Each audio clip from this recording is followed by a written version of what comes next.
ቀላል ተራ ድክመት የለ። ነገሮችን አንቺ ጋር ነው ወደፊቱን እያሰበ ያለው አንቺ ጋር ነው። እንደ ነገርኩሽ ቤተሰብ ጋር ያስተዋውቅሽ ነው የነበረው። ቀደም ካሰራችሁ በኋላ ቤተሰብ አቋል ሲጀመር ምንም ተደምጭ ነገር እኮ የለም። ምን ላዳምጥ? ምን አሁን እያስረዳሁሽ የሱን ስሜት እየነገርኩሽ ምንም እኮ አትረጅኝ። እኔን ራሱ እንደ ራስሽ አድርጊሽ ተቀበይ ያልኩ እኮ ነው። አንቺ በእኔ ቦታ ብትሆኚ ምንድነው የምታረጊው? ምንድነው የምታረጊው? ወንድምሽ ስለሆነ ነው። ወንድሜ እና ወንድሜ ነው አስባለሁ እኮ ሰላም ሆኖ እንድንኖር ነው የምፈልገው። እኔም እኮ እህቴ ነሽ አልኩሽ። ለምን እንደዚህ ለምን ትሆኛለሽ? ወይ መጀመሪያውንም ፍቅር አልነበረብሽም ማለት ነው። በቃ መጀመሪያውም አታፈቅሪውም ነበር እንጂ እኔ ነገር ለምረው ተከፍሽም ነበር።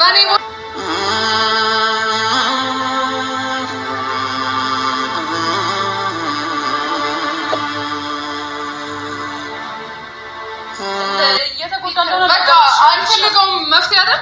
በቃ አልፈልገውም። እንዴ ራሴ ነው አካብጄ ምናምን አይደለም። በቃ አልፈልገውም።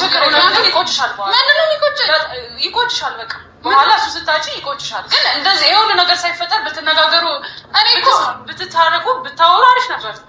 በኋላ የምትቆጭበት ነገር ነው።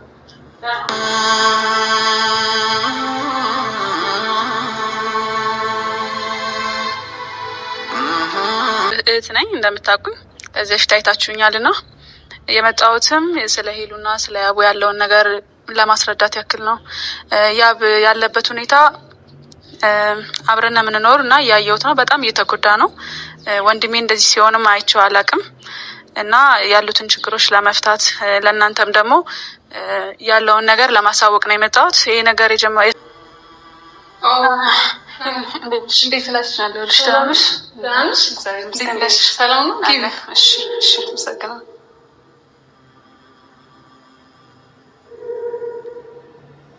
እንዴት ነሽ? አለሁልሽ። እንዴት ነሽ? ሰላም ነው? እሺ ደህና መጣሽ? ደህና ቆየሽኝ። እንዴት ነሽ? ሰላም ነው? አለሁልሽ። እንዴት ነሽ? አለሁልሽ። ደህና ነኝ። እንዴት ነሽ? ዛሬ እኔ ጋር ዛሬ ነው የመጣሽው? አዎ ዛሬ አይ ምንም አያስፈልግም። እውነት ነገር ማስፈልጋል። እንዴት ነሽ ታዲያ? ደህና ነሽ? እንዴት ነሽ አንቺ? አለሁልሽ። ደህና ነኝ። አለን ያው የሆነ ነገር ላምጣልሽ። እሺ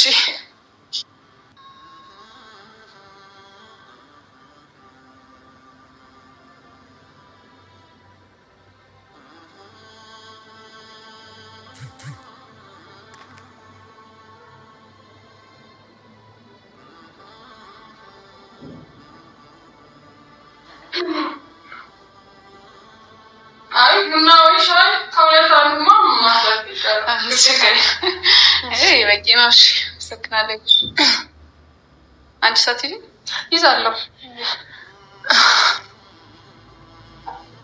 እና ስራ ጤና ሁሉ ሰላም። ግን ደግሞ እውነት ለመናገር በጣም ነው የሚከብደው እና ስለ እሷ ሲያወራ ነበር። በቃ እሷን መተው አልችልም እንደዚህ በቀላሉ። ከዛ በላይ እኔ በጣም የጎዳኝ ቀድሞ ቢነግረኝ ደስ ይለኝ ነበር። ምንም ነገር አልነገረኝም። እውነት እንዲህ ሰፋ ነገሩ አይደለም እኮ አሁን አውቃለሁ እኮ። ግን ከዚህ በላይ ማለት እንዴት ነው አሁን አንቺ ሁሌ ማለት በቃ ስለማልፈልግ ነው። እውነት በቃ ተረጅኝ። አንቺ ከዚህ በላይ ብትነግሪኝ ስለሱ ምንም ዋጋ የለውም። እኔ ጨርሻለሁ። የእውነት ጨርሻለሁ። ወደዳችሁ ለምንድን ነው የምትለያዩት? አሁን ባልለያይ ደስ ይለኛል እኮ ባልለያይ ደስ ይለኛል። ግን በቃ እኔ ወደ እሱ ህይወት ከመጣሁ ሊበጠበጥ ይችላል። ምክንያቱም የ2 ዓመት ፍቅረኛ አለችው አጠገቡ ነበረች ነው። አሁን የለችም። እኔ እና እሱ ብንመለስ ራሱ ማለት ነው እሷ አለች። ሰላማችን እናጠው እሱ ደስተኛ አይሆንም። እንዳትኖርባችሁ ነው እኮ ታዲያ ያን ያገኛት እኮ መሀላችሁ እንዳገባ ከዚህ በፊት የሚሆነ ቪዲዮ ላይ ምናምን ሳይም ልጋ የንትን እያለች የመጣች ልዑል ግን አይኔን አበራልኝ። ልዑል እውነት ለመናገር ልዑል አይኔን ያበራል። ጭራሽ ነገሮች እንዲባባሱ ነው ያደረገው። ይህ ሁሉ ነገር ባይፈጠር ጥሩ ነበረ ማለት በሁለታችሁ ፍቅር መሀል ገብተው እሱ ምንም አላደረገም። እሷ ናት የመጣችው ወደሱ። ልዑል ደግሞ ይዟት መጣ። ምንም ማድረግ አይችልም። ልዑል እዚህ ጋር እኮ የልዑል ጥፋት ምንም የለም። ምክንያቱም እሱ ነው የታደገኝ። እኔ ከሱ ጋር በጣም ብዙ መንገድ ብጓዝ እኔ ነው የምጎዳው። እና አትቆጭም። እኔ ከወንድሜን አውቀዋለሁ። ታውቂያለሽ፣ ስራ ላይ ነው ሁሉ ነገሩ፣ ትኩረቱ ስራ ላይ ነው። ምንድነው እሷ ጋር ነበረ አልነበረም አይደለም 2 ዓመት ነበሩ። ግን ምንድነው እሷ ጋር የነበረውም ነገር ላይ እና ምን እኮ አልመጣም እዚህ ድረስ እኮ ላዋራሽ ራሱ አልመጣም ነበር። ምንድን ነው ወንድሜ ጉዳት እያየሁት ነው። በቃ በጥሩ ሁኔታ አይደለም። ስራም በስነ መስራት አልቻለም። በቃ ለዛ በቃ ላዋራሽ ብዬ ነው ስልክሽን ወስጄ ደወልኩት። ኢቭን እዚህ እንደምመጣም አልነገርኩትም ራሱ። የእውነት ማለት በለቤት ነገር መጠቃቀቅ አልፈልግም። የእውነት አንቺንም እንትን ማለት አልፈልግም። ይቅርታ አድርጊልኝ። ግን በቃ እኔ አልችልም፣ ከሱ ጋር መሆን አልፈልግም። በቃ እንደዚህ በመሆኑ እኮ ታዲያ ነገሮችን ልናስተካክል አልችልም እኮ። በቃ ማለት ጨርሰናል እኮ ትላንት አውርተን ሁሉን ነገር ዘግተናል። እና እሱም ደግሞ ምርጫውን መርጦ ከእሷ ጋር ሄዷል። ኢቭን ወደኋላ ለመቅረት ራሱ አላሰበም። እሷ ተነስታ ስትሄድ ተከትሏት ነው የሄደው። እና እዚህ ጋር የኔ ህመም ካልታየው በቃ እና እሱ ነው ምርጫውን የመረጠው እንጂ እኔ አይደለሁም። እሱ ነው የመረጠው እኔ አይደለም። የእውነት አንዳንድ ሰዎች ለምንድን ነው ራስ ወዳድ የምንሆነው ማለት ነው? ግርም ይለኛል። ግን ራስ ወዳድ መሆን ማለት ነው። ሰላም ጤና ይስጥልኝ። ውድና የተከበራችሁ የብሳን ቻናል ቤተሰብ እንዴት አላችሁ? ነው ያለው። እግዚአብሔር ይመስገን ሁሉ ሰላም ነው። አንዳንዴ ራስ ወዳድ መሆን ጥሩ አይደለም።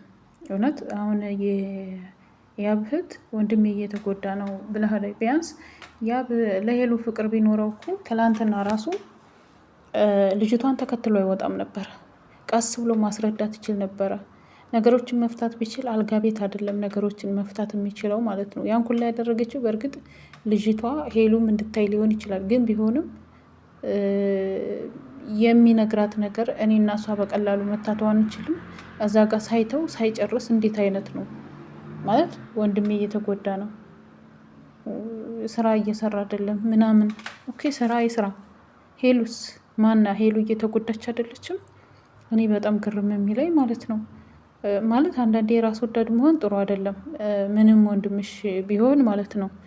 በእርግጥ ነገሮችን ለመፍታትና እንትን ለማለት ሊሆን ይችላል የመጣሽው። ግን እሱ ምርጫው ቢሆን ትላንትና ራሱ እሷ ስትወጣ ቶሎ ብሎ አይወጣም ነበረ። ምክንያቱም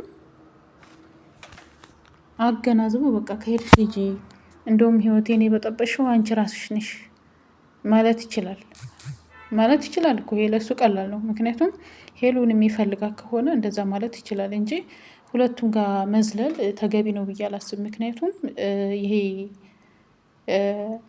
ሁለት እግር አለኝ ብሎ ሁለት ዛፍ ላይ መውጣት አይቻልም ብያቸዋለሁ። እና ወይ ሄሉን መምረጥ ነው ያለበት ወይ ደግሞ ልጅቷን ነው መምረጥ ያለበት። ምክንያቱም ሁለቱንም መምረጥ አይችልም።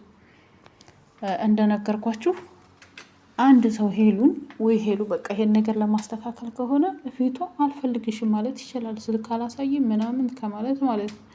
እና እኔ ተገቢ ነው ብዬ አላስብም እንደ ራሴ ማለት ነው። ምክንያቱም እኔም ሴት ነኝና ነገ የሚደርስብኝን አላውቅም። አንቺም ሴት ነሽና ነገ የሚደርስብሽን አታውቂም። የወንድምሽም ጉዳት ሳይሆን ማየት ያለብሽ የሄሉንም ጉዳት ማየትና ማሰብ ማገናዘብ ይኖርብሻል እንጂ አንድ ሰው እንዴት ነው በአንቺ ቦታ አሁን ለምሳሌ አንቺ የምትወጂው ሰው ቀለበት አስሮልሽ ሌላ በፊት ፍቅረኛው ነኝ የ2 ዓመት ፍቅረኛው ነኝ ብላ ብትመጣ ምንድን ነው የምትመልሽው? ከሄሉ እንደውም ከሄሉ ትብሻለሽ እንጂ እንትን አትይም። እርግጠኛ ነኝ ማለት ነው። ሰው እንዲህ ለእኔስ ቢሆን ለምን እንደዚህ አረገ ብለሽ እንደውም ወንድምሽን ነው እንጂ መቆጣት ያለብሽ። ሄሉ ጋር መምጣትሽ ለምን አልመጣሽም አይደለም፣ ግን ነገሮችን እንዴት መሆን እንዳለባቸው እንደዚህ ማድረግ እንደሌለበት ማሰብ ያለብሽ ማለት ነው። ምክንያቱም ሄሉም የራሷ የሆነ